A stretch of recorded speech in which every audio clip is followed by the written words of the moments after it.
là đấu sĩ đại diện cho sự bất bại, dùng thanh kiếm trong tay để bảo vệ chính nghĩa của đại sảnh Fontaine. Và tại đây, mọi người gọi nàng ta với một cái tên thân thương là thắp nến diệt bóng tối. Này, người anh em, hãy nghe tôi nói một câu. Chứng cứ phạm tội của anh rất rõ ràng, không thể chối cãi. Nếu anh muốn bảo vệ danh tiếng của mình, trước tiên hãy chuộc tội rồi làm thêm việc tốt. Đừng nghĩ đến chuyện dùng cách giết đấu để qua mặt làm gì. Đối thủ của anh là Corin đây. Chào mừng mọi người đến với bản tin nhân vật Corin. Tại đây, mình sẽ tóm tắt thông tin về kỹ năng gây sát thương chính và thiên phú của cô nàng cho mọi người có thể nắm được cách hoạt động của bộ kỹ năng. Ở cô nàng này thì kỹ năng gây sát thương chính là từ kỹ năng E, thanh trừng bóng tối, với nội tại như sau. Khi thi triển, cô ấy sẽ vào trạng thái tuần tra đêm với thời gian duy trì là 7.5 giây. Trong trạng thái này sẽ có hai loại tấn công như sau. Đầu tiên, đòn tấn công thường sẽ chuyển hóa thành thanh trừng, với sát thương gây ra sẽ là nguyên tố lôi. Khi khế ước sinh mệnh bằng hoặc lớn hơn 100% giới hạn HP sẽ tiến hành đòn bắn hỏa mai. Nếu nhỏ hơn 100% giới hạn HP thì bắn sẽ cung cấp một lượng khế ước sinh mệnh tương đương là 35% trên một đòn. Như vậy với 3 đòn bắn sẽ đạt được tối đa là 100%. Ở đây khi khế ước sinh mệnh tương đối thấp thì đòn bắn thanh trừng sẽ có hiệu quả xuyên thấu và gây sát thương cao hơn. Tiếp theo, kỹ năng E sẽ chuyển hóa thành xuyên qua màn đêm, dùng kiếm để trọng kích, có khả năng hồi phục HP như sau. Khi khế ước sinh mệnh bằng 0%, khi đột kích sẽ không có khả năng hồi phục HP.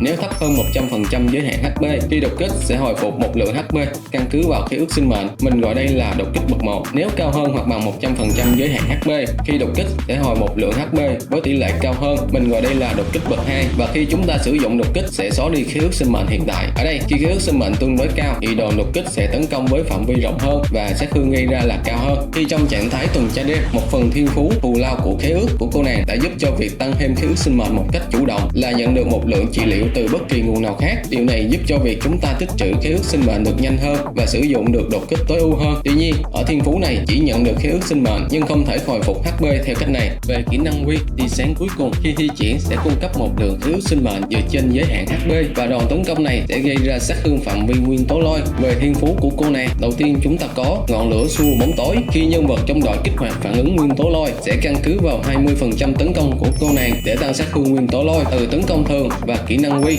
duy trì trong 15 giây, tối đa là cộng dồn 3 tầng, mỗi tầng sẽ tính theo thời gian riêng biệt và lượng sát thương tối đa tăng thêm thông qua cách này của cô nàng là 1800. Tiếp theo chúng ta có là thù lao của khế ước. Khi khế ước sinh mệnh tăng hoặc giảm, tỷ lệ bạo kích của cô nàng sẽ tăng thêm 10%, duy trì trong 15 giây, tối đa cộng dồn 2 tầng và mỗi tầng sẽ tính theo thời gian riêng biệt. Và nhờ thiên phú này mà lượng tỷ lệ bạo kích của cô nàng sẽ tăng thêm khá nhiều và chúng ta cũng không cần lo lắng vì thiếu tỷ lệ bạo kích. Về đội hình thì cô nàng này không quá kén chọn vì khả năng cơ động và tự hồi phục HP của mình. Chúng ta có thể tùy cơ ứng biến sắp xếp đội hình hợp lý trong nhiều trường hợp. Về thánh dị vật thì bộ mảnh hài hòa bất thường vẫn là lựa chọn ưu tiên dành cho cô nàng. Về vũ khí thì vũ khí trấn sẽ là lựa chọn ưu tiên dành cho cô nàng với thông số như sau. Với tấn công căn bản là 674 và sát thương bạo kích là 44%. Với nội tại như sau, sát thương bạo kích tăng thêm 20% và khi khế ước sinh mệnh gia tăng thì sát thương gây ra tăng 12% trong 6 giây và tối đa cộng dồn 3 tầng. Về các lựa chọn khác, chúng ta có những vũ khí như sau. Đối với 5 sao, chúng ta có bàn nham kết lục, ánh sáng đêm sương mù, Harenkebuku và nhiều loại vũ khí 5 sao với thông số tăng tấn công và sát thương bạo kích khác. Về 4 sao, chúng ta có những lựa chọn sau đây: nhạc khúc biển sâu, kiếm đen, nanh sói và hắc nham trường kiếm. Như vậy mình đã tóm tắt thông tin về kỹ năng và thiên phú của cô nàng. Mình sẽ tổng hợp thứ tự ưu tiên nâng cấp như sau. Đầu tiên, kỹ năng E, thanh trừng bóng tối, ưu tiên nâng cấp mát. Tiếp theo, kỹ năng Quy, tia sáng cuối cùng, nâng cấp mát thứ hai và cuối cùng là kỹ năng đánh thường, nâng cấp sau cùng. Cảm ơn mọi người đã quan tâm và theo dõi. Nếu thấy hay, hãy cho mình một like cũng như một lượt đăng ký. Và bây giờ thì xin chào và hẹn gặp lại mọi người ở video tiếp theo. Bye bye.